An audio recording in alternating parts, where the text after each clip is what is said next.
Um bom dia, eu sou o Tércio. Bem, para aqueles que estão aqui, e eu não tive o privilégio ainda de conhecê-los, chegaram depois que nós lançamos, consagramos esta igreja nesse lugar, nessa região.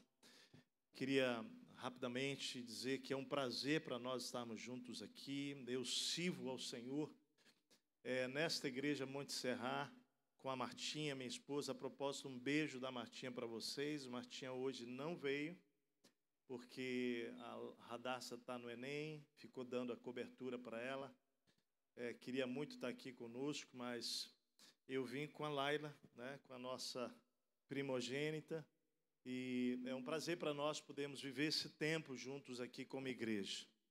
Michel e Carlinha têm servido aqui como nossos pastores, enviados para essa região.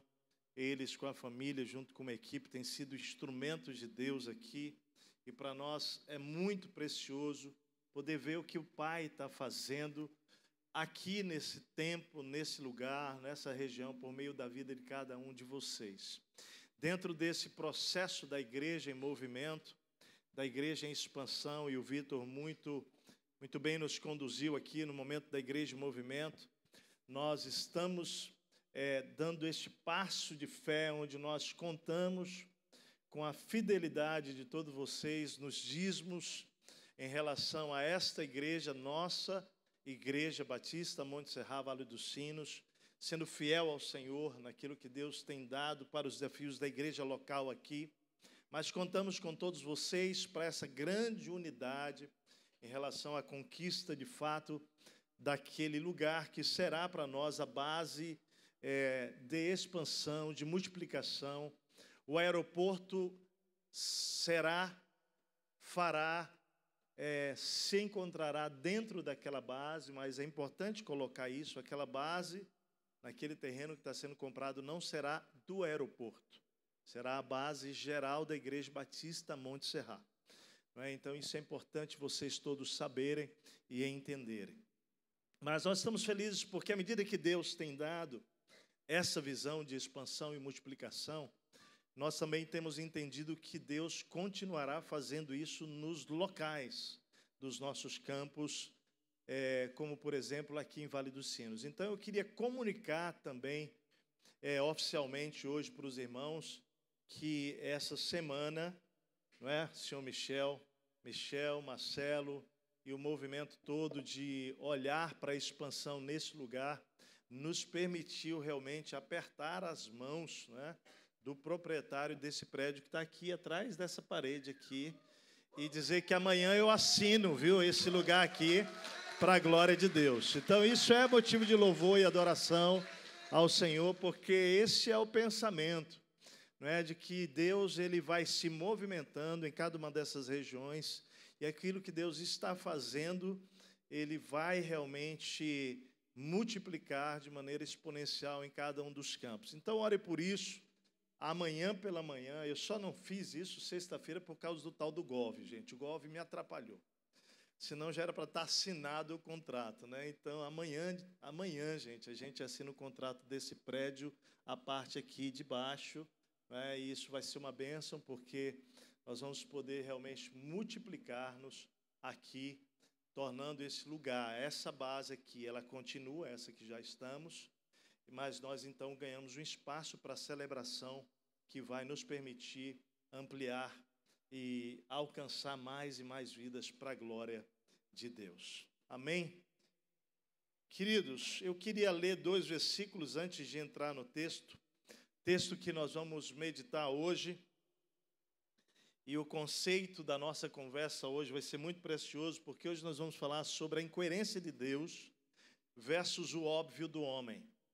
Incoerência de Deus versus o óbvio do homem. Eu queria que você pudesse deixar sua Bíblia aberta em primeiro livro de Samuel, capítulo 23. Primeiro livro de Samuel, capítulo 23, porque nós vamos meditar a partir desse texto.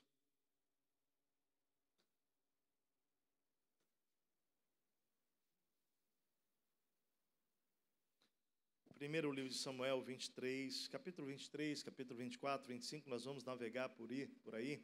Mas eu queria ler dois textos bem importantes sobre essa visão toda que estamos de multiplicação. Primeiro, é o texto que está lá em Isaías 54, versículos 2 a 5. Isaías 54, 2 a 5 diz: alargue o lugar da sua tenda, estenda bem as cortinas de sua tenda, não o impeça. Estique suas cordas, firme suas estacas, pois você se estenderá para a direita e para a esquerda. Seus descendentes desapossarão nações e se instalarão em suas cidades abandonadas.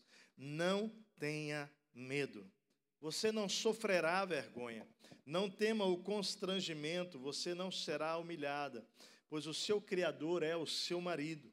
O Senhor dos Exércitos é o seu nome, o Santo de Israel é seu Redentor. Ele é chamado o Deus de toda a terra. O texto de Números 23, 19 a 23, Números 23, de 19 a 23, diz assim: Deus não é homem para que minta, nem filho de homem para que se arrependa. Acaso ele fala e deixa de agir? Acaso promete e deixa de cumprir? Receber uma ordem para abençoar, ele abençoou e não o posso mudar. Quem está falando aqui é Balaão, falando isso para o rei Balaque, dizendo: olha, eu recebi uma ordem para abençoar o povo de Deus, Israel. Deus já abençoou. E porque Deus já abençoou, eu não posso fazer outra coisa que não seja abençoar também. Então ele está falando sobre isso e ele diz: nenhuma desgraça se vê em Jacó, nenhum sofrimento em Israel. O Senhor, seu Deus, está com eles. O brado de aclamação do rei está no meio deles. Deus os está trazendo do Egito. Eles têm a força do boi selvagem. Não há magia que possa contra Jacó, nem encantamento contra Israel. Agora se dirá de Jacó e de Israel: vejam o que Deus tem feito. Amados, esses dois textos eu queria só repartir com os irmãos, porque esses dois textos foram textos que foram ministrados ao meu coração em momento, né, de fragilidade, de questionamento, de dúvidas que vieram ao meu coração, em relação a todo esse passo gigantesco que a igreja tem dado. Esta igreja que, fale comigo, a mesma igreja em lugares diferentes, não é? Então essa igreja que tem se movimentado e que tem dado passos de conquistar vidas, porque esse é o tesouro maior da Igreja de Cristo Jesus, são novos discípulos, novas pessoas. Por isso estamos espalhando o Evangelho de Porto Alegre, das nossas casas para as nações. Contudo, amado, esses textos têm me encorajado a crer verdadeiramente que Deus está fazendo algo, que Deus não mente, que aquilo que Ele promete, Ele cumpre, que aquilo que Ele fala que Ele vai fazer, Ele faz. E nós queremos, então, celebrar isto com a igreja, porque o passo nosso, quando nós demos para a compra do terreno lá, era um passo de 15 milhões de reais, e nós compramos o terreno, apertamos a mão daqueles vendedores para nós, daquela incorporadora, sem ter nenhum real no caixa. Foi isso mesmo. E 6 dias depois, para a glória de Deus, uma família nos procurou, e nós já contamos isso lá no aeroporto. Eu queria contar isso aqui também. 6 dias depois, uma família nos procurou, e para a glória de Deus, aquela família sentiu no coração de dar uma oferta para a campanha do terreno, e eles doaram a entrada do terreno, porque a compra do terreno foi feita em 60 dias, tínhamos que dar a entrada, depois mais 5 parcelas. Então a entrada de 5 milhões e mais 5 parcelas de 2 milhões dá 15 milhões.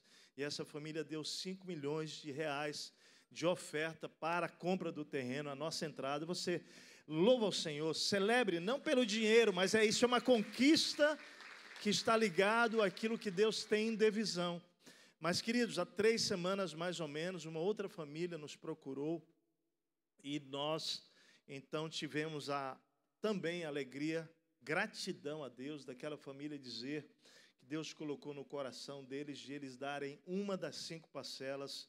Então Deus enviou 2 milhões de ofertas para que a gente pudesse dar mais um passo para a glória de Deus. Não dá para a gente ouvir isso e ficar quieto, não glorificar Jesus, né, gente? Não dá, porque isso tudo são milagres do Senhor, milagres realmente.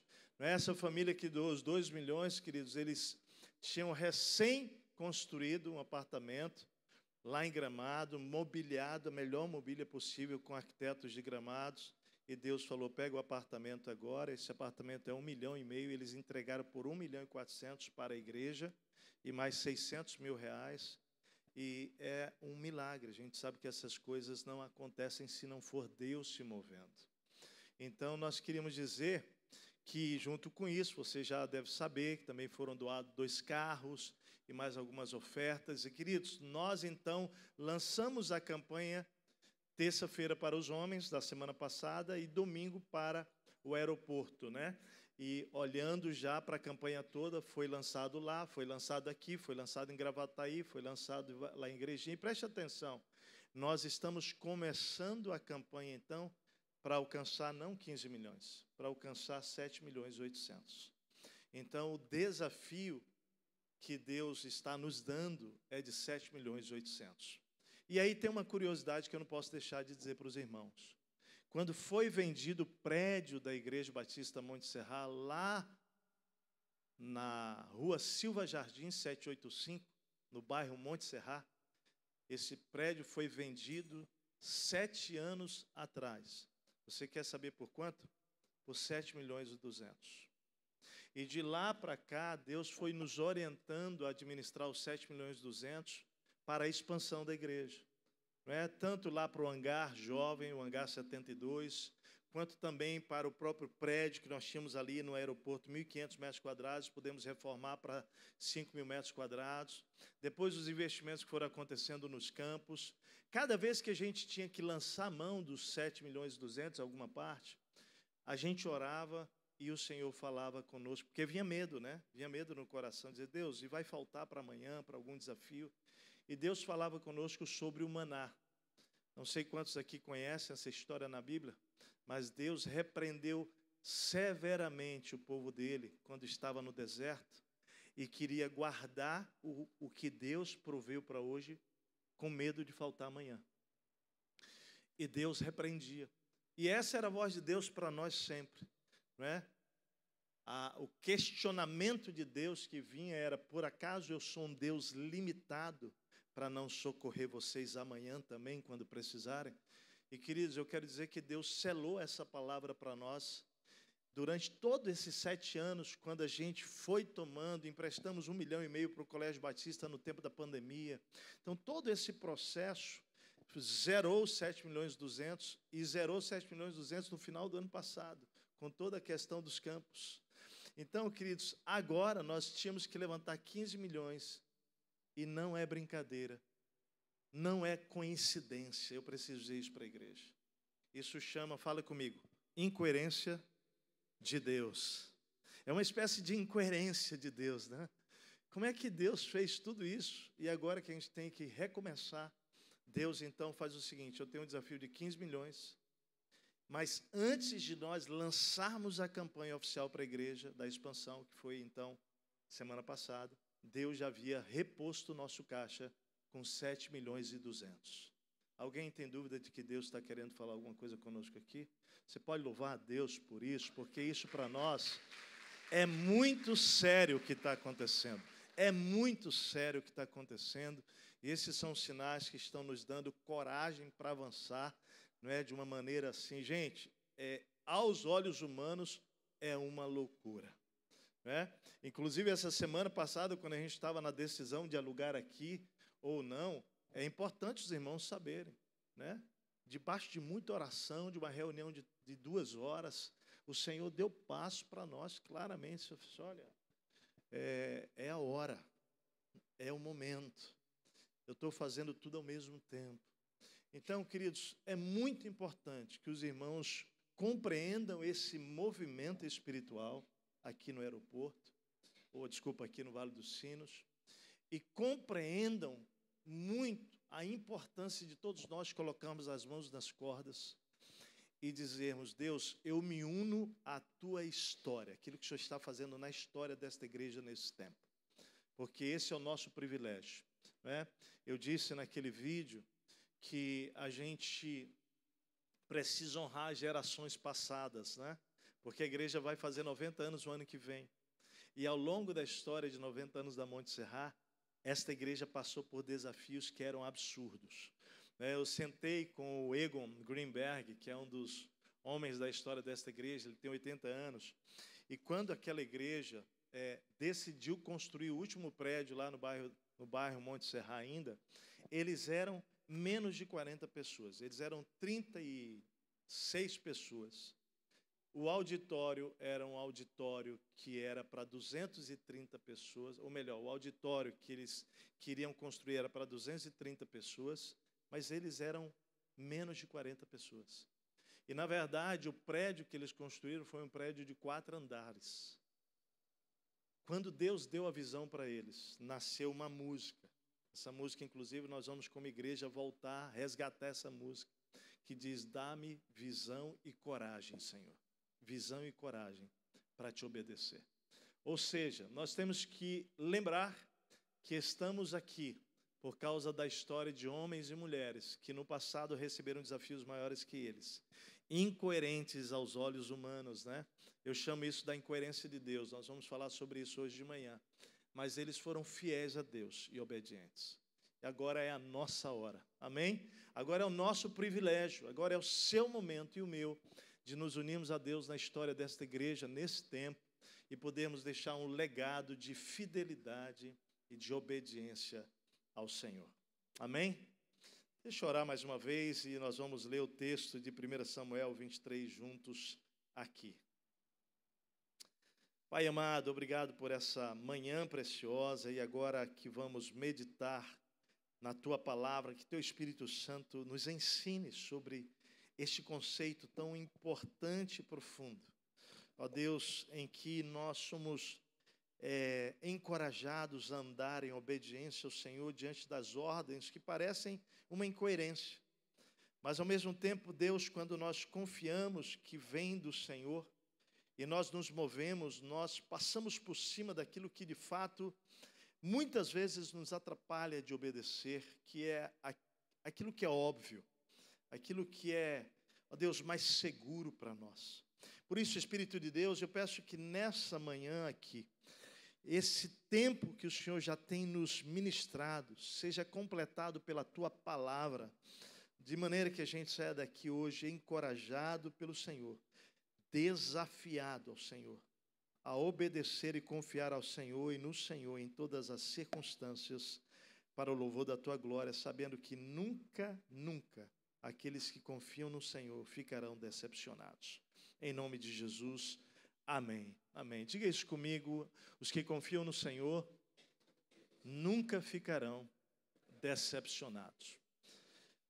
Glória a Deus por isso.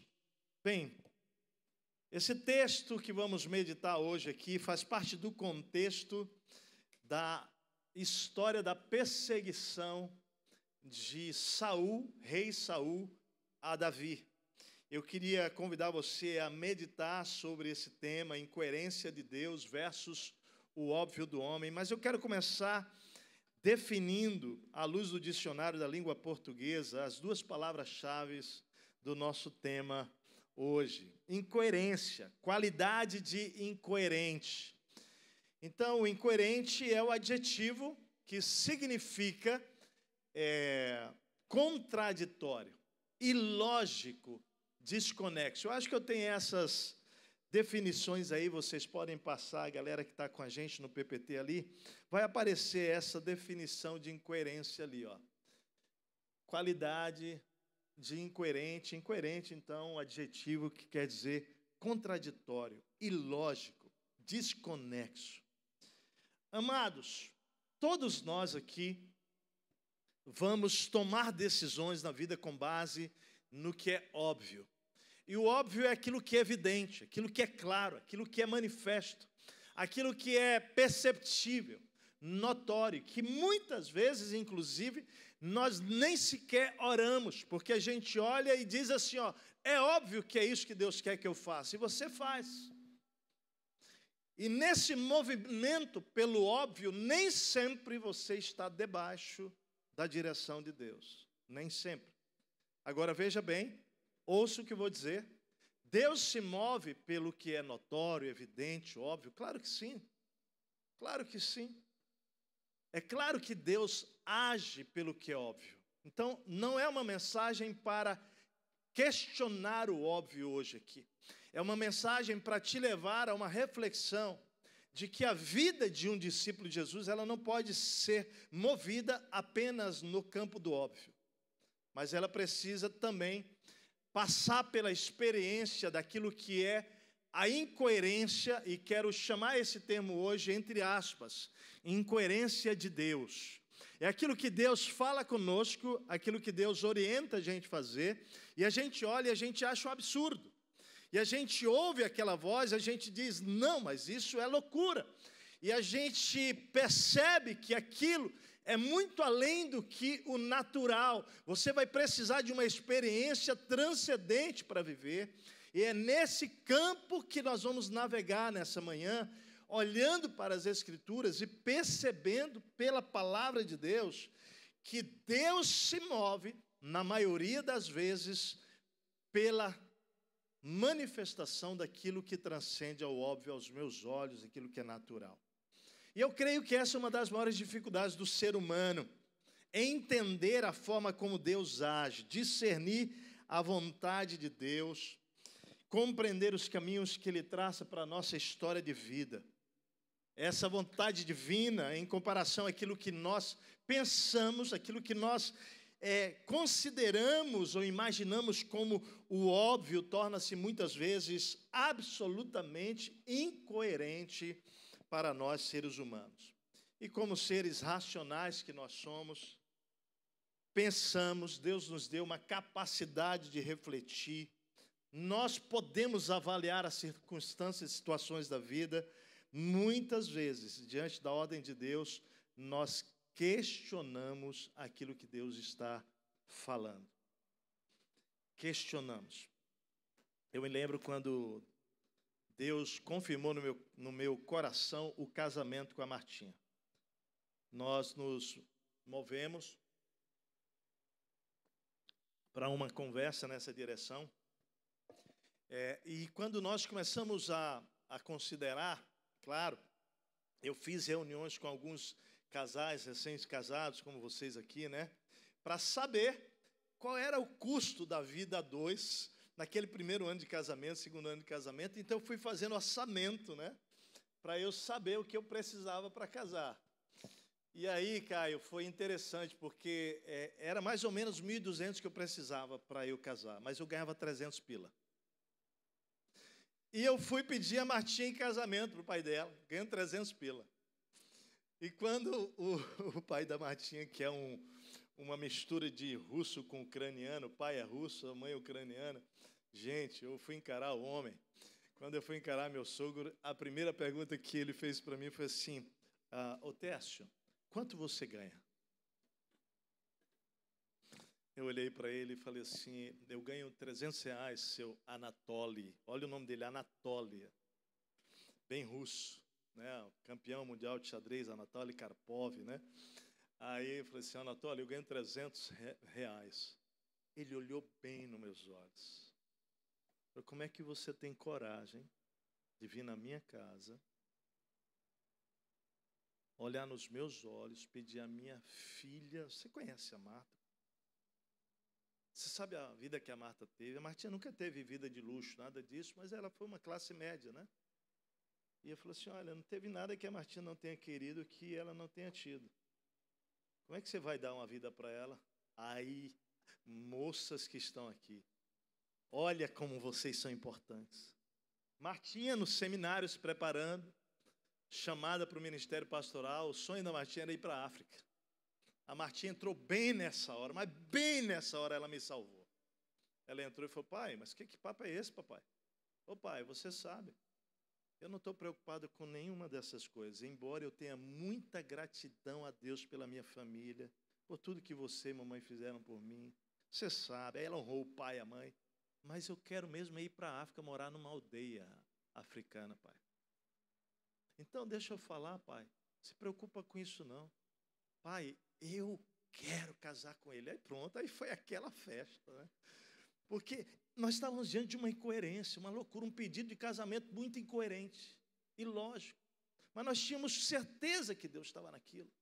De fato, pela graça de Deus, Deus confirmou isso. Eu falei para ele assim, sogrão, faz assim, ó. Eu não chamei de sogrão naquele tempo, não. Eu falei, seu Anatólio, faz o seguinte, nós estamos em junho, até agosto do ano que vem, eu quero casar em dezembro com a Marta, até agosto, eu espero que eu possa ter avançado na área também do meu sustento financeiro e eu possa ter condição. Falei para ele que eu já tinha um orçamento para tudo, tal, é isso que eu preciso. E fique tranquilo, se não der, eu adio. Aí ele descansou o coração, né? Gente, eu falei para ele, ó, casamento 6 de dezembro, tá, senhor Anatólio? Mas até 31 de agosto, eu lhe dou uma resposta se a gente precisa postergar. Dia 29 de agosto, Pascoal Piragini, meu pastor, me chama e diz, eu ainda não tinha terminado o seminário, eu ia ser consagrado ao ministério pastoral em setembro. Ele diz, olha, esse mês você já recebe oficialmente como pastor da Primeira Igreja Batista de Curitiba aqui, dia 29 de agosto, 2 dias antes do prazo. E sabe quanto era o meu salário? R$1.200. É muita graça de Deus, né? É muita graça do Papai do Céu. Eu cheguei todo orgulhoso pro meu sogro, né? Aí veio as outras perguntas, tá, mas como é que você vai pagar o seu casamento? O casamento. Aí eu falei, sogrão, fica tranquilo, vai dar tudo certo. Gente, o nosso casamento foi para 600 pessoas. Deus pagou toda a conta. Eu gastei no meu casamento, você quer saber quanto? 240 pila, R$240. Ganhamos lua de mel, ganhamos o casamento, ganhamos a festa, ganhamos tudo. E para completar, não tinha grana para mobiliar. Então era uma loucura. Mas Deus falando, vá, meu filho, vá, meu filho. E aí, do que eu tinha, dos 300 pila, eu já era um cara bem organizado, tirava meu dízimo, minha oferta, e eu tirava R$90 para comprar uma máquina de lavar e uma secadora. E pagava um consórciozinho. Pagava ali, era o que eu podia, né? PR, era o que eu podia. E ali administrava.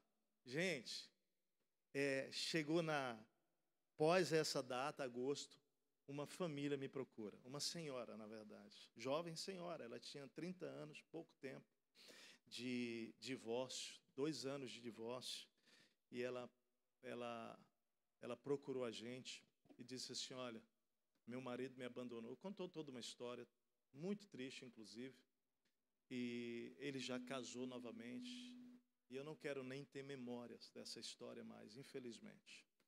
Mas pastor e Martinha, tá bem, Martinha, eu queria saber, apesar dessa dor, desse constrangimento, né, de tudo isso aqui que eu passei, eu queria saber se vocês aceitam que eu dou toda a minha mobília da minha casa para vocês. Está dentro de um storage lá em Curitiba, isso era em Curitiba, né? E, gente, toda a mobília da casa nós ganhamos. Então, o nosso casamento não foi uma festa de casamento do teste da Martinha. Sabe o que foi o nosso casamento? Uma manifestação da incoerência de Deus, dizendo, meu filho, quando eu te falar para obedecer, vai, porque eu já estou com tudo pronto. Eu vou resolver todas as coisas. Certamente aqui tem histórias de pessoas aqui que já viveram essas incoerências. Eu chamo de incoerência de Deus, aquilo que Deus coloca diante de você e para você viver, você vai ter que confiar nele. Porque Deus não vai contar a história toda para você. Deus não vai narrar o resultado do processo para você. Não, mas Ele já está com tudo pronto. Ele já está com tudo guardado. Igreja, nós estamos vivendo nesse momento uma incoerência. Quando Deus falou, compre um terreno, e começou a mexer no coração do Marcelo para isso, Deus já estava querendo levar a igreja para uma experiência de fé. Então, esse conflito faz parte da vida humana. Porque nós, como seres pensantes, nós naturalmente questionamos. Por que Deus que tem que ser assim? Por que Deus desse jeito? Por que não pelo mais lógico, pelo mais natural? E essa crise humana, então, baseada em tanta experiência, eu diria assim, tanto pessoais quanto de tantas pessoas, e a experiência da palavra, nos levou a compreender a importância de refletir sobre esse tema. Então, vamos olhar para 1 Samuel 23, e olhando para esse texto das Escrituras, aprendendo juntos hoje de manhã aqui. De novo, o contexto para você entender desse capítulo 23 aqui, 23, 24, 25, também um pouco atrás, é o rei Saul decidido a acabar com Davi. Eu vou matar esse rapaz, né? E a ideia do rei é que ele queria tomar o lugar de Saul, então ele estava perseguindo Davi injustamente, porque nunca foi essa a postura de Davi, mas Davi havia sido já ungido por Deus realmente para exercer essa função. Mas, queridos, a história vai contar esse homem, e nós vamos olhar para a história agora, observando o movimento de Saul e o movimento de Davi. Nós vamos olhar os dois movimentos, porque nós vamos realmente perceber que Saul agia de acordo com o óbvio, só pelo óbvio, por aquilo que aparentemente era realmente o melhor caminho. Mas Davi não, Davi ele age de uma maneira muito diferente, porque ele se importa com o que Deus pensa.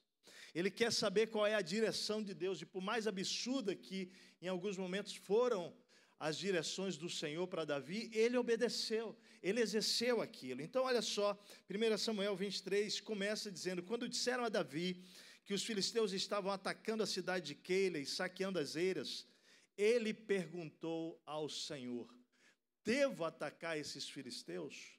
Olha só como Davi se relaciona. Olha como Davi, ele se importa com o que Deus pensa. Devo atacar esses filisteus? O Senhor lhe respondeu: vá, ataque os filisteus e liberte Keila. O texto diz que os soldados de Davi, porém, disseram a Davi: aqui em Judá estamos com medo, quanto mais se formos a Keila lutar contra as tropas dos filisteus. Observe que logo os soldados de Davi agem pelo óbvio. Os soldados de Davi logo dizem o seguinte: mas Davi, aqui em Judá nós já estamos com medo. Como é que a gente vai se mover para Keila, diante de uma cidade que ela tem portas, tem trancas, e lá a gente pode realmente ser destruídos? Então eles agem pelo óbvio. As respostas dos soldados já é uma resposta que não tem preocupação de saber o que Deus pensa. Mas o versículo 4 diz que Davi consulta, olha só, Davi consulta o Senhor novamente. Eu gosto de dizer que diante de movimentos de Deus, você sempre vai ter do outro lado pessoas questionando, faz parte. Mas o que você faz nessas horas? Você volta para Deus. Amém, queridos? Você volta para Deus para consultar, e o texto diz que ele volta para consultar o Senhor, e o Senhor disse: levante-se, vá à cidade de Keila, pois eu estou entregando os filisteus em suas mãos. Então Davi e seus homens foram a Keila, e aí combateram e venceram. Agora olha só o versículo 7, nós vamos olhar para Saul. Enquanto nós olhamos Davi se importando com a direção de Deus, a gente vai ver Saul agindo pelo óbvio. Foi dito a Saul que Davi tinha ido a Keila, e ele disse: Deus o entregou nas minhas mãos. Pois Davi se aprisionou a entrar numa cidade com portas e trancas.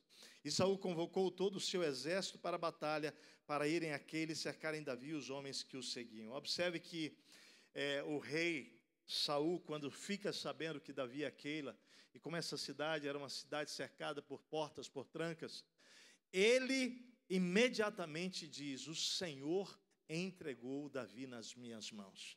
Ele tem uma compreensão lógica. Ele tem uma compreensão racional. Ele tem uma compreensão, querido, de que o fato daquela cidade ter as portas e de Davi estar vindo ali e se colocar naquela cidade era tudo que Deus precisava. E aqui está um detalhe importante do texto, tá? Às vezes nós nos movemos pelo óbvio, dizendo que é Deus quem está nos movendo para aquela direção. Muito importante a gente entender que nem tudo que parece lógico, óbvio, é a vontade de Deus para a sua vida. Nem tudo. Isso é muito sério. Eu me lembro quando eu terminei um namoro ainda, na faculdade, eu tinha voltado para Cristo aos 19 anos, e dos 19 anos até os meus 22 anos, 19 aos 20 anos, um ano eu fiquei, me guardei, não tive namoro, e disse, Deus, eu quero namorar uma pessoa segundo o teu coração. Eu lembro que logo depois disso, depois daquele passado um ano, uma pessoa se aproxima de mim na faculdade. O nome dela era Débora. E essa moça, ela começa realmente a me cercar na biblioteca da faculdade. E é interessante, tem um detalhe bem importante dessa história, porque é uma história do meu tempo sem Jesus. Quando eu entro na faculdade, eu estava bem afastado de Jesus. E eu entro na faculdade, naquele tempo, meu olhar, então, era realmente de ficar com as meninas, né? Eu estava cego. Então, eu olho na faculdade, encontro a Débora e digo, essa é a menina mais bonita da faculdade. Nunca olhou para mim. Quando eu me converto a Cristo de volta, passo aquele ano em santidade, essa menina que nunca olhou para mim começa a me cercar. E aí, quando eu logo me posiciono, não, eu sou um discípulo de Jesus, né, eu estava distante de Deus, e me posiciono espiritualmente, essa menina começa a dizer que ela quer ir para a igreja, conhecer a Cristo e tudo mais. E eu me lembro bem, e posso dizer isso hoje, né, que eu agi pelo óbvio.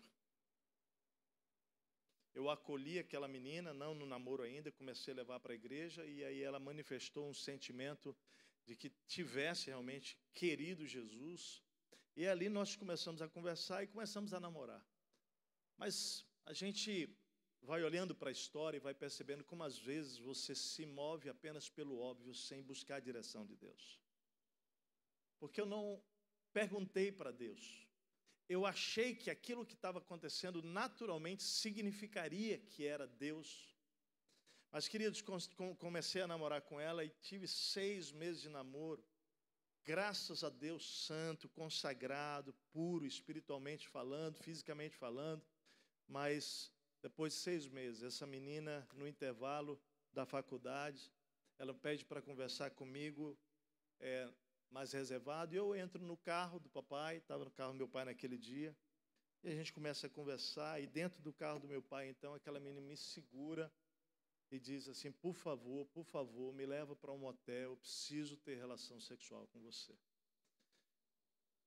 Foi incrível, queridos, foi incrível. É como se aquela moça tivesse, durante aqueles meses, vestido uma roupa e naquele momento ela veste outra roupa. Estou falando espiritualmente, falando aqui para você. Eu desço, abro a porta do carro e ela sai do carro e ela diz aquelas palavras de novo, e naquele momento eu olho para ela com toda clareza e digo para ela assim, olha, Débora, eu gosto de você, mas eu decidi amar a Deus sobre todas as coisas da minha vida. E ali eu rompo aquele relacionamento. Ela não entendeu, passou 6 meses na faculdade me perseguindo, mas eu tinha me posicionado que eu queria caminhar com Jesus e amar Jesus agora até o fim. Então, são os processos da história humana, da sua vida que está aqui, da minha vida, em que por vezes parece que as coisas estão parecendo que tem cheiro de Deus, mas nem sempre é. Às vezes aquilo é uma armadilha, mas parece lógico, parece óbvio, né? Às vezes é um trabalho que você está buscando, é uma negociação que você está fazendo, e parece que a coisa está fluindo, mas deixa eu dizer uma coisa, lá no meio disso tudo, se você começar a buscar o Senhor, se você sintonizar o seu coração com o Senhor, é incrível.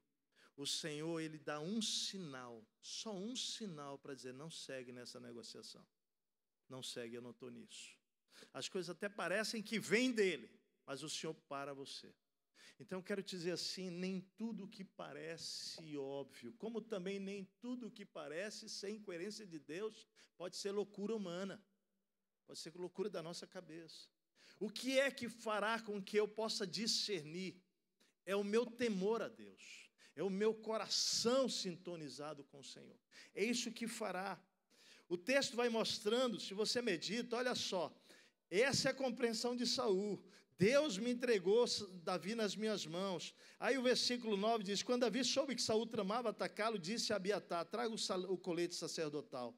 Então Davi orou: ó Senhor Deus de Israel, este teu servo ouviu claramente que Saul planeja vir a Keila e destruir a cidade por minha causa. Será que os cidadãos de Keila me entregarão a ele? Saul virá de fato, conforme teu servo ouviu. Ó Senhor Deus de Israel, responde-me. Observe a importância de Davi de querer entender a vontade de Deus. Deus, se eu for para Keila, tá, de fato, como o Senhor mandou ir, eu já estou sabendo que Saul vem, o povo de Keila vai me proteger ou vai me entregar para Saul? E Deus fala para ele: não, eles vão entregar, Keila vai entregar você nas mãos. O Senhor disse: ele virá. E Davi novamente perguntou: será que os cidadãos de Keila entregarão a mim os meus soldados a Saul? O Senhor respondeu: entregarão. Então observe que aqui há uma direção toda clara de Deus para Davi. E o 13 me chama a atenção. Então Davi e seus soldados, que eram cerca de 600, partiram de Keila e ficaram andando sem direção. E aí naquele momento você vai perceber que Davi, ele está sem direção, mas dirigido pela resposta de Deus. Há momentos em que o Senhor, à medida que a gente pergunta, ele nos deixa claro, consciente de que você deve se mover, mas essa resposta de Deus não tem clareza sobre como vai ser. Então ele deixa Keila, fica sem direção, mas ele está debaixo da direção de Deus naquele tempo de intervalo, que é um intervalo de silêncio, é um intervalo sem orientação clara, é um intervalo sem resposta, mas você está debaixo do conselho de Deus e você pode descansar o seu coração. E quando você vai meditando, se você ler o capítulo 24, olha comigo no capítulo 24. Saul voltou da luta contra os filisteus e disseram-lhe que Davi estava no deserto de En-Gedi. Então Saul tomou 3.000 dos seus melhores soldados de todo Israel e partiu à procura de Davi e seus homens, perto dos rochedos dos bodes selvagens. Mais uma vez, Saul se move em perseguição sem consultar Deus. Ele vai agindo pelo óbvio.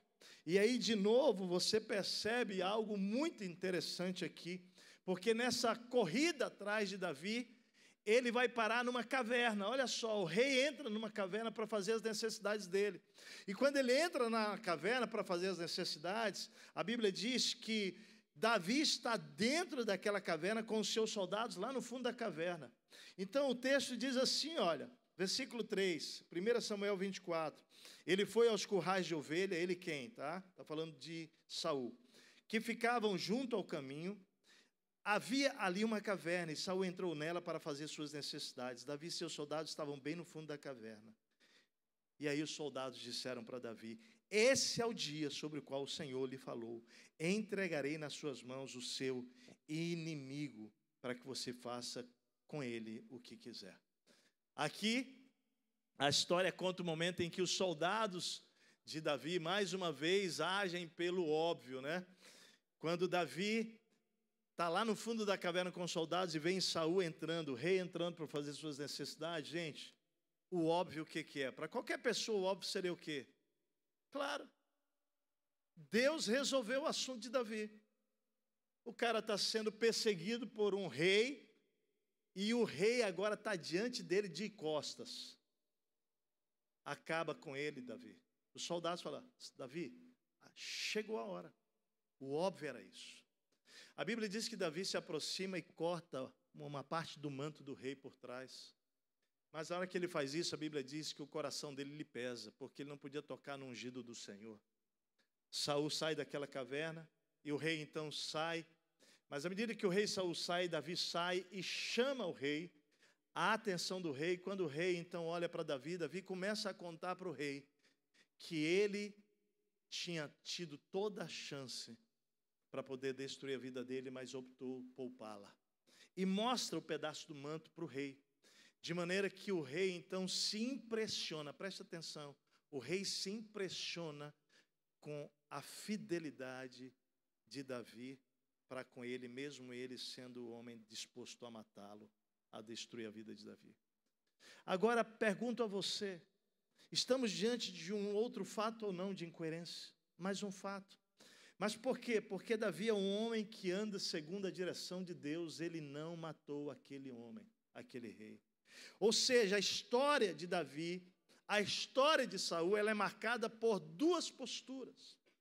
E são exatamente essas posturas, queridas, que nós precisamos nos questionar nessa manhã.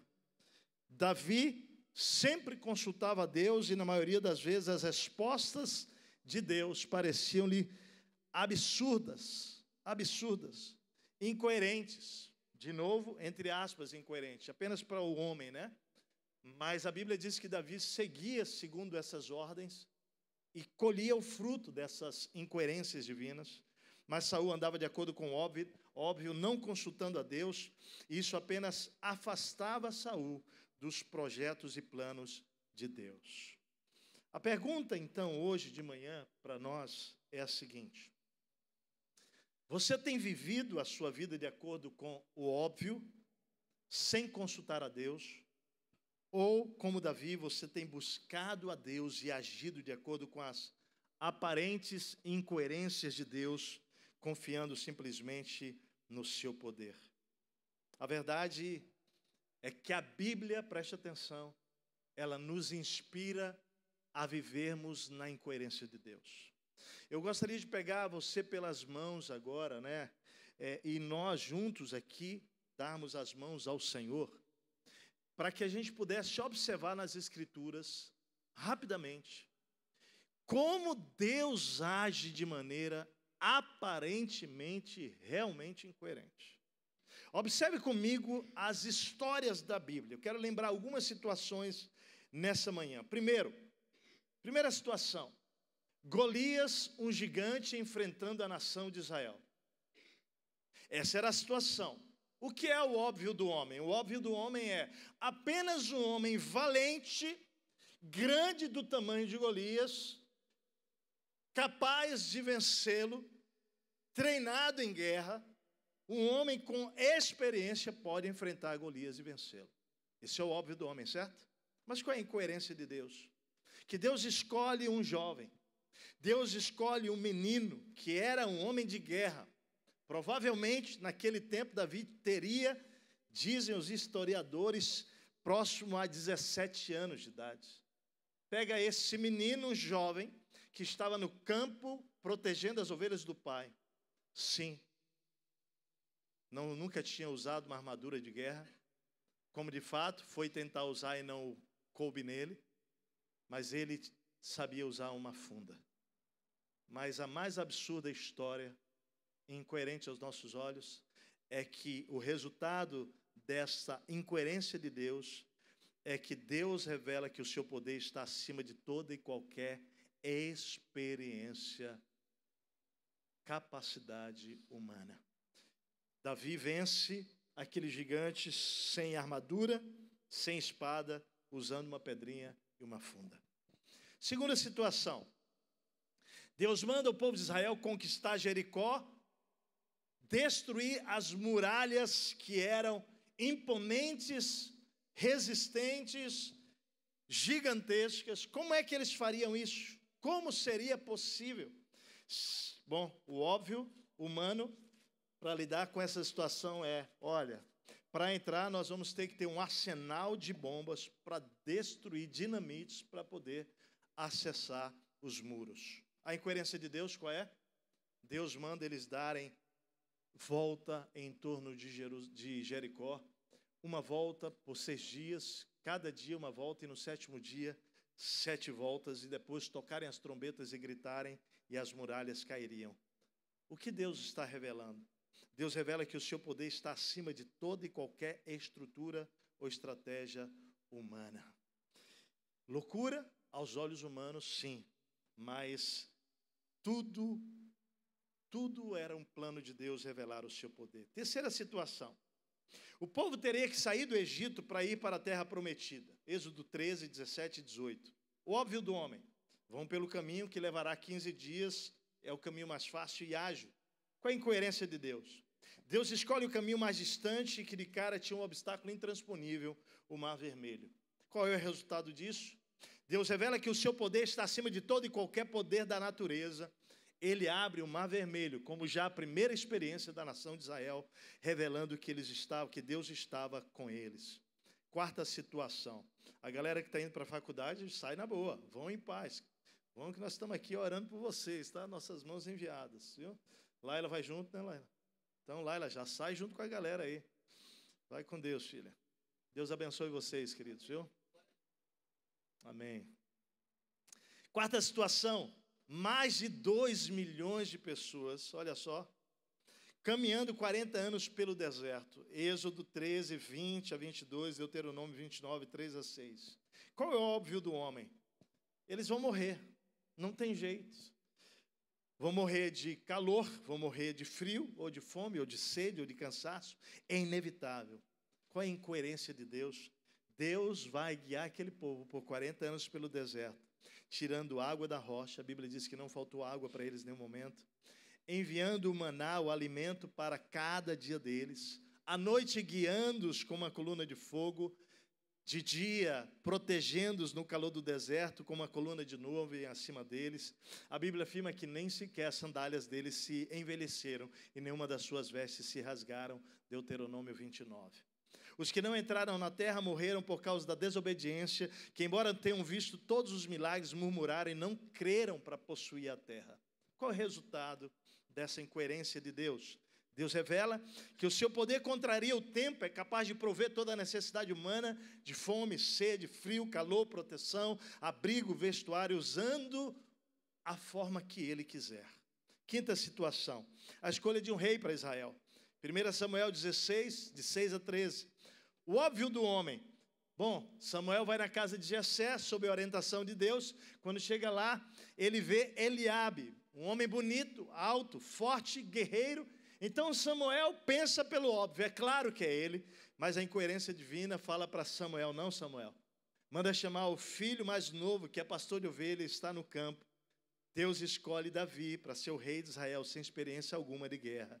O resultado é que Deus revela que os seus olhos enxergam mais fundo do que a visão humana, enxergam o coração do homem. Por isso que Deus fala para Samuel, Samuel, não considere a aparência de Eliabe, nem a sua altura. Eu o rejeitei, o homem veio exterior, mas eu vejo o coração.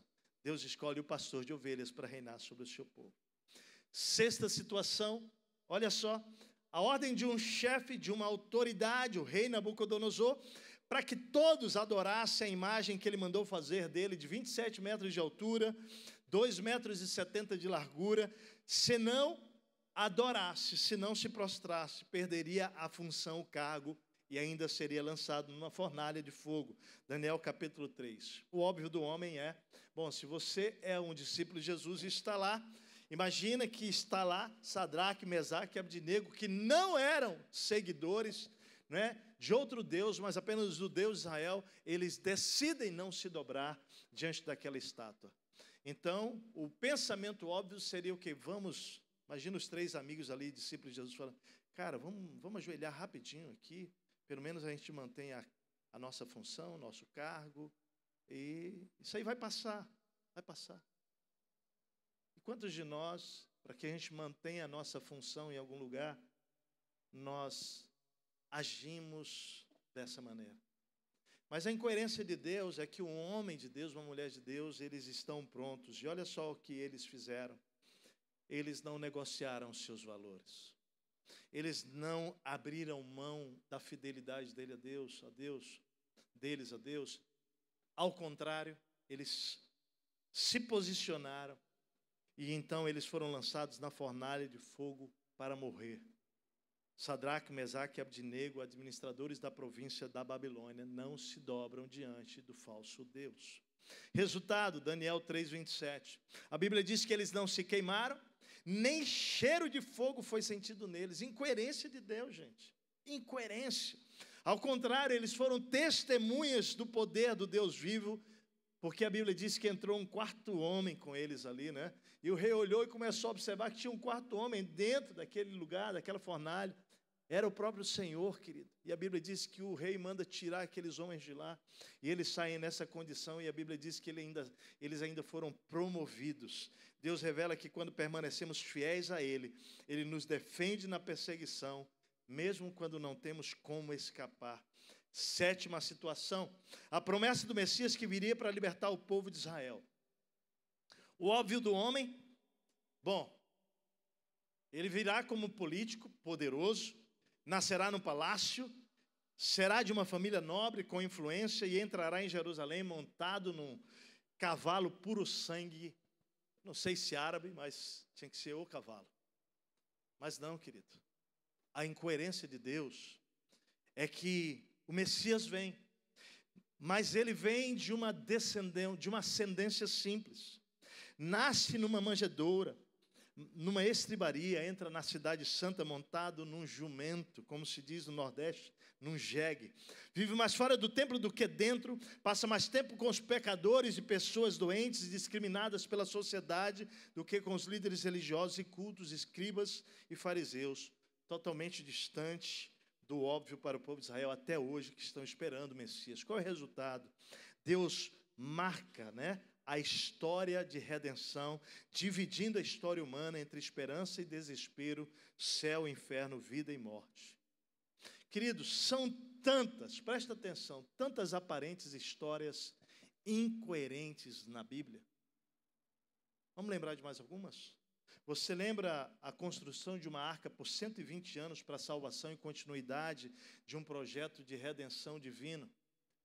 E a Bíblia diz que Noé constrói aquela arca sem nunca ter chovido na terra. Fala comigo, isso é incoerência de Deus. Fala, incoerência. Incoerência aos olhos humanos. Abraão e Sara, idosos, receberam uma promessa de serem filhos quando a Bíblia diz que o ventre dela já estava sem vigor e ela tinha 90 anos e ele 100 anos. Mas de Isaac viria toda a descendência da promessa de abençoar as nações da terra. Incoerência de Deus. Uma prostituta Raabe, que é instrumento de Deus para proteger o seu povo. Gideão, que vence o exército de milhares de homens, tendo 32 mil homens, e Deus manda que ele vá selecionando aquilo de maneira que ele fica com 300. E a Bíblia diz que do outro lado tinha um exército que era como gafanhotos, milhares. Mas Deus ainda deu os 300 para ele. Eu acho que Deus deve ter pensado assim, se ficar só eu e ele não vai não. Eu vou deixar 300 dos 32 mil homens. Mas 300 era nada diante daquilo que ele tinha que enfrentar. Mas Deus faz um milagre com aqueles 300 homens. Ana estéril tem filha. Uma órfã pobre judia se torna rainha, Esther, para salvar o povo de Deus. Um peixe que engole o homem para salvá-lo e dar o privilégio de cumprir a missão. Jesus que atrasa, presta atenção, intencionalmente, para poder realizar a ressurreição de Lázaro, depois de morto há 4 dias. Pedro, que nega Jesus 3 vezes, depois é escolhido para ser aquele a quem Jesus confiaria suas ovelhas. Paulo, de perseguidor da igreja, se torna um perseguido. Prisões lacradas são abertas, tremores de terras acontecem na prisão como efeito da oração de um povo que confiava no poder de Deus. Olha só aqui. Eu tenho algumas perguntas para fazer. Querida igreja, será que tantas incoerências de Deus não querem nos mandar um recado sério? O que você acha? Queridos, Deus nos tomou pela mão aqui, nós passeamos pela palavra. Eu pergunto, será que isso não tem uma mensagem para nós? Ou será que isso é coincidência? Não, queridos. Nós estamos olhando para a maneira que Deus trabalha. Nós estamos tendo uma fotografia bíblica da forma que Deus escolhe se mover no meio do seu povo. E a pergunta é, por que Deus escolhe agir assim? Por meio do ilógico, do desconexo, do incoerente. Eu queria rapidamente te dar 3 possíveis respostas que eu guardo no meu coração. Primeira delas, porque a incoerência de Deus é um convite para o exercício da sua fé nele. Não em você, sua fé nele. Talvez você esteja aqui, querido, diante de situações onde você está ouvindo a voz de Deus e ela parece uma incoerência. Eu quero te dizer que Deus está te convidando para exercitar a tua fé. Deus está te desafiando a conhecê-lo. É isso. É isso. E eu aprendi ao longo da jornada, querido, que muitas vezes Deus quer muito mais nos abençoar com a sua força e a sua paz no meio da batalha do que nos tirar da batalha. Quando eu fiz uma cirurgia de joelho e eu tive um problema de passar por infecção, peguei um Staphylococcus aureus massa, eu fiquei 28 dias internado, tive que passar por 4 cirurgias. Na terceira cirurgia não houve solução, o médico chamou então o professor dele de quase 70 anos, acho que já tinha mais do que isso, que veio de São Paulo para Curitiba, e ele disse, olha, tira o implante da perna dele imediatamente, para que a gente consiga salvar a perna, porque senão ele vai ter que ser amputado. Eu estava com uma infecção gravíssima que estava sob risco de generalizar, e se isso acontecesse, a única solução era amputar a perna. Eu vou para a 4ª cirurgia, e quando eu estou na 4ª cirurgia, eu peço para o doutor para orar. Aquele médico, ele estava ganhando naquele ano um prêmio de melhor profissional da área de cirurgia de joelhos em Curitiba, operava os atletas do Atlético Paranaense. E eu tinha pedido para orar nas 3 primeiras cirurgias e ele não aceitou. Falou, faz a tua oração aí, ignorou. Na 4ª cirurgia, então, eu disse para ele, doutor, eu posso ficar acordado? Eu não queria que você me apagasse, não. Ele falou, tá bom, eu te dou uma anestesia local. Eu falei, eu queria ficar conversando com ele. E eu disse para ele, eu queria orar com o senhor aceita uma oração? Ele não me respondeu, ele estendeu a mão na minha direção, pela primeira vez. Daquelas 4 cirurgias, então eu oro com ele. E quando eu termino a oração, ele está sentado numa cadeira, eu estava na maca, ele olha para mim e diz assim, olha, eu queria uma autorização sua para fazer uma coisa que veio na minha cabeça. Mas eu só posso fazer se você me autorizar. Eu falei, o que é, doutor? Eu falei assim, olha, eu precisava... ele falou assim, eu estou na mente de abrir um lado do seu joelho, o outro, e colocar uma mangueira com água e sabão e lavar o seu joelho até tirar toda a podridão que está aí dentro. Eu falei, doutor, você já fez isso alguma vez? Ele falou, nunca. Aí eu falei, e quando é que você teve essa ideia? Enquanto você estava aí orando, aí, fazendo essa tua oração. Aí eu falei, então o senhor pode fazer. Eu entendi que eu estava diante de uma incoerência de Deus. E foi o que ele fez. Ele abriu o joelho e começou a lavar, e saía muita sujeira, água preta, sujo, sangue. Eu estava com meu joelho podre, gente, sob risco de perder a minha perna. Mas ele foi lavando, e naquele período que nós ficamos acordados, nós tivemos um tempo de encontro com Deus, porque ele começou a me fazer perguntas sobre a minha fé. Ele era ateu, eu não sei se ele veio a se converter ou não, mas no final das contas, querido, ele terminou aquele joelho de lavar depois de horas, quando a água foi ficando cristalina, até que ficou transparente. Ele deu 2 pontos, fechou o joelho. Eu estava 28 dias com febre. E quando ele dá os 2 pontos, queridos, a minha febre passa. Depois de 28 dias. Deus livrou o meu joelho, mas ele disse para mim assim, teu joelho vai ficar impossibilitado de atividade física, você vai ficar com uma diferença do joelho bom para o teu bom, que era o esquerdo, para o ruim, que você operou, de 40%. Quando eu opero um profissional, um jogador, nunca volta o que era antes, fica entre 7% e 9% de diferença, mas está tudo bem, né? Está tudo bem. Então, eu preciso só te dar essa notícia. Eu falei, doutor, não. O Deus que me curou aqui, ele vai fazer a obra completa, doutor. Ele vai fazer a obra. Tinha chegado uma máquina lá na faculdade de Tuiuti, potência, resistência, uma máquina toda eletrônica, e eu fui para lá fazer fisioterapia, eram 60, depois de 30 eu já quis fazer o teste. Quando eu fiz o teste, depois de 30 fisioterapias e não as 60, eu levei para ele. Quando ele abriu, ele olhou para mim e ele realmente disse assim, isso é inacreditável. Você tem certeza? Tem alguma coisa errada aqui? Eu falei, não, doutor. E aí poder dar o testemunho para aquele homem que eu tinha convicção que era um milagre. Eu estava diante de uma incoerência divina. O meu joelho deu uma diferença de 14% só. E ele disse que realmente eu podia fazer a partir dali qualquer atividade física. Gente, fiz as fisioterapias seguintes que tinha que fazer, né? Mas para a glória de Deus, né? Aquilo que ele tinha dito para mim que eu não poderia jogar bola, fazer trek, caminhada, bicicleta, qualquer coisa que eu quisesse, não podia fazer. E para a glória de Deus, meu joelho foi plenamente curado. Eu estava diante de uma manifestação do poder de Deus. Sabe, queridos, quando a gente vive só pelo óbvio, a gente não entende. Durante aqueles 28 dias, nós pudemos orar por aquele médico. Eu entreguei uma Bíblia, entreguei uma carta para ele. Nós abençoamos a vida dele, né? Nós pudemos passar o Natal, eu e Martinha, primeiro ano de casado, passamos o Natal dentro do hospital. Mas naquele Natal, ao invés da gente ficar triste, a gente começou a orar dizendo: Deus tem um propósito para a gente estar aqui. Que o Senhor nos usa hoje aqui. Naquele Natal, uma enfermeira entrou no quarto para me atender. Quando ela estava saindo, apareceu uma marca de sangue aqui nela. E a Martinha logo chamou a moça.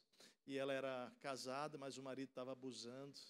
E ela pôde abrir a vida para a gente naquela noite. A gente pôde orar com ela, abençoar a vida dela. A gente foi entendendo, querido, que nesses processos dos problemas da vida, não é sobre um joelho. É sobre Deus querendo se manifestar em nós e através de nós, por mais incoerente que pareça. Por mais incoerente que pareça. A incoerência de Deus é esse convite ao exercício da fé em meio aos problemas da vida. Crer que Deus sabe o que está fazendo e que é para o nosso bem, mas também para o bem dos outros. E o óbvio do homem qual é? O óbvio do homem é um convite a descrer no amor de Deus em meio aos problemas da vida. Pois se eu estou sofrendo e passando por tantas situações, é porque Deus não me ama. Isso é o raciocínio lógico das pessoas.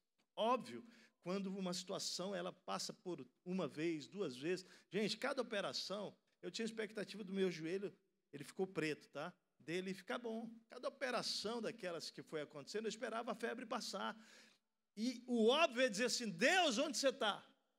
Deus, cadê você? Talvez você esteja aqui passando por um momento onde a coisa está indo e você esteja questionando Deus pelo óbvio. Mas Deus está te chamando para experimentar algo maior do que o que os teus olhos podem ver. A segunda resposta que Deus coloca no meu coração sobre essa pergunta, por que Deus decide agir pelo incoerente, é porque a incoerência de Deus coloca em xeque todos os nossos cálculos, nossa experiência, e nos convida a deixar Deus resolver o que não conseguimos. Por quê? Porque Ele sabe que o que alcançamos no caminho do óbvio é temporal, não é eterno, querido. E nesse processo, querido, o óbvio do homem é assegurar-se na sua própria capacidade de calcular, de resolver, de confiar apenas naquilo que é concreto, palpável. Muitos de nós talvez estejamos hoje aqui vivendo baseados no nosso próprio entendimento, estratégia humana, experiência, habilidade. Volto a dizer, Deus vai usar tudo isso, porque isso também é uma dádiva de Deus, amém, gente? Mas cuidado para você não viver baseado apenas naquilo que você pode, naquilo que suas mãos alcançam, naquilo que a sua mente é capaz de compreender. Cuidado para você não viver baseado apenas na sua capacidade de calcular os riscos, planejar e executar. Por isso que Salomão escreve algo que está lá em Provérbios, diz assim: meu filho, confie no Senhor de todo o seu coração e não se apoie em seu próprio entendimento. Reconheça o Senhor em todos os seus caminhos e Ele endireitará os seus passos. Não seja sábio aos seus próprios olhos. Tema o Senhor e evite o mal. Isso lhe dará saúde ao corpo e vigor aos olhos. Terceiro e último lugar. Porque Deus age de forma incoerente aos nossos olhos? Porque a incoerência de Deus nos oportuniza conhecê-lo melhor, conhecer o poder dEle, mergulhar nessa dimensão da sua manifestação poderosa, para que a gente possa encorajar outros a confiarem nesse poder. É para isso.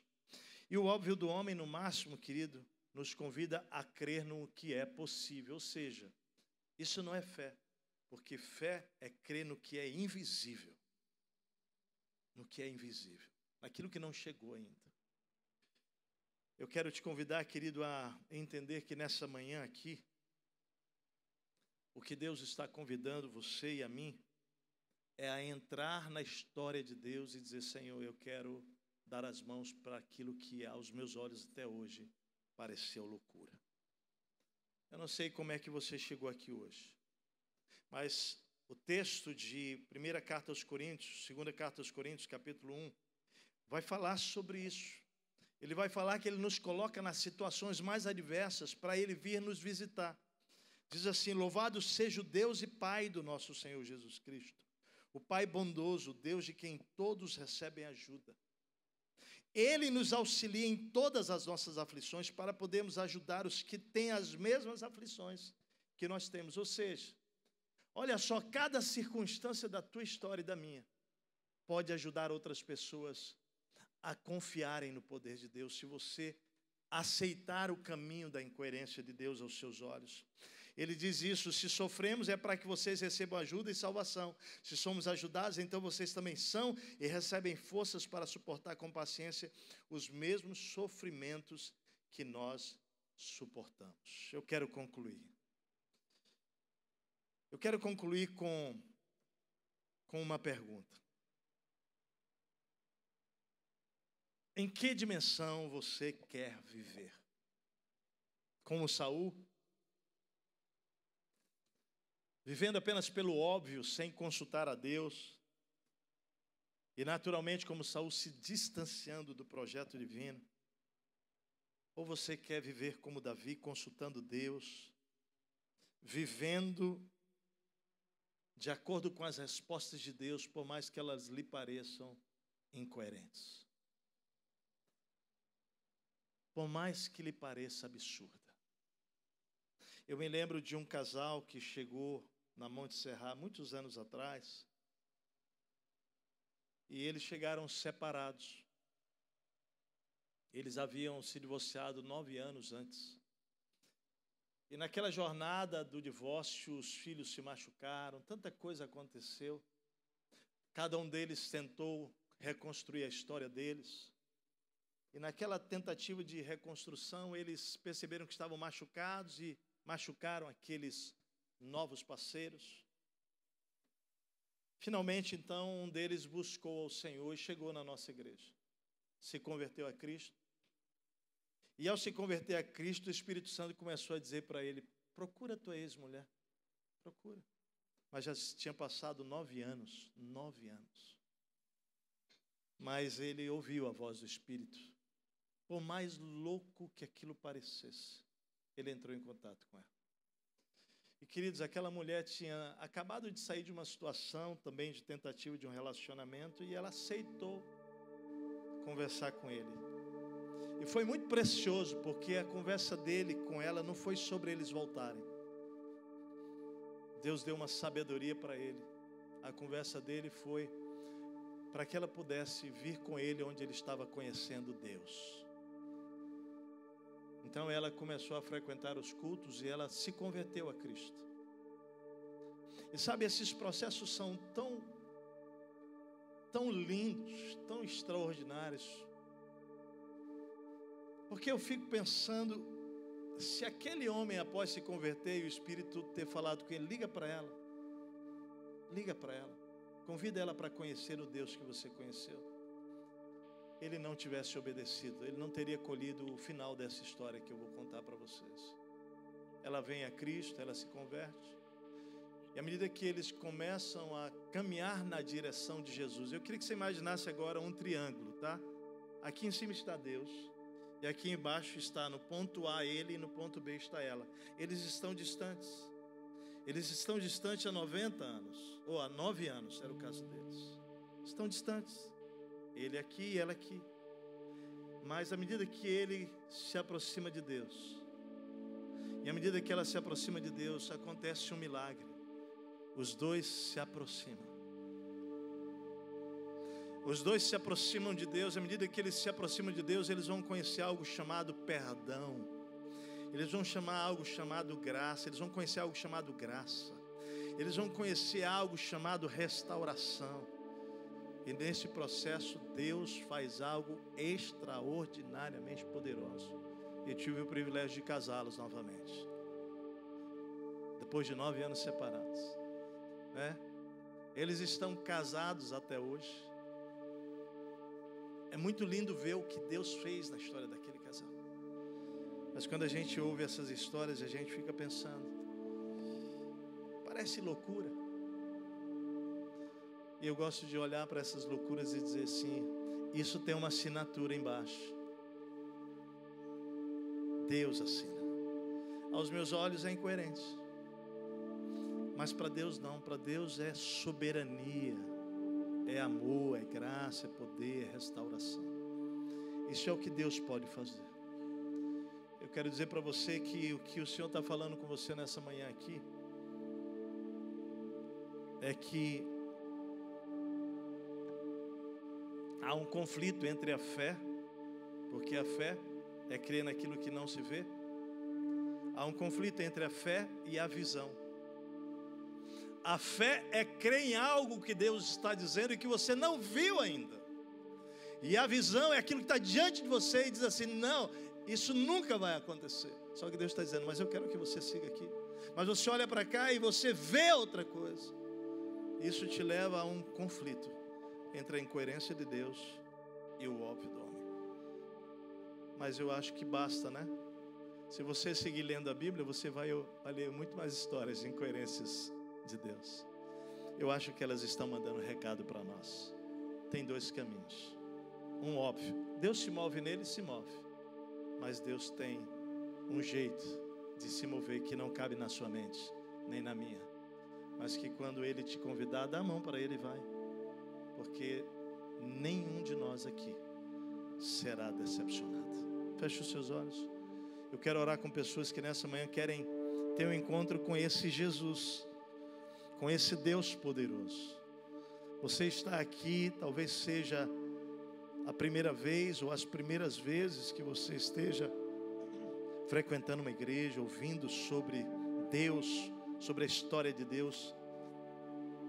E hoje nós nos reunimos juntos aqui para que Deus pudesse revelar para você que Ele é confiável, que Ele é digno de toda confiança, de que Ele não falha, de que Ele é um Deus tremendo, um Deus maravilhoso, e que você pode entregar toda a sua vida para Ele.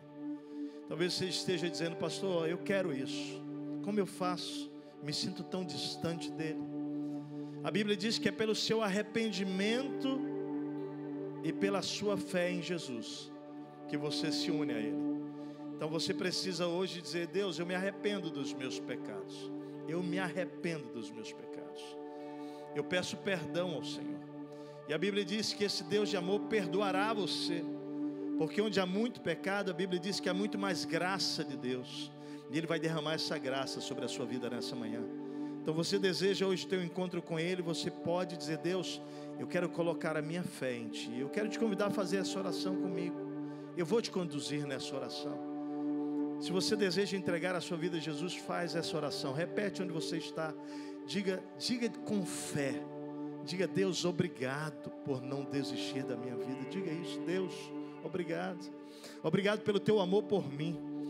Obrigado, Deus, por falar comigo nesta manhã que o Senhor é confiável. Deus, eu me arrependo dos meus pecados. Me perdoe, Deus. Me perdoe por todos os meus pecados. Não apenas, Pai, me perdoe nessa manhã. Eu te peço que o Senhor possa me receber como seu filho, como sua filha nessa manhã. Eu quero entregar todo o meu coração, toda a minha vida, todo o meu presente, todo o meu futuro nas Tuas mãos. Mesmo sem entender, como hoje a história bíblica mostrou para mim. Vale a pena confiar em Ti, Deus. E eu entrego toda a minha vida ao Senhor. Oro assim no nome de Jesus. Amém.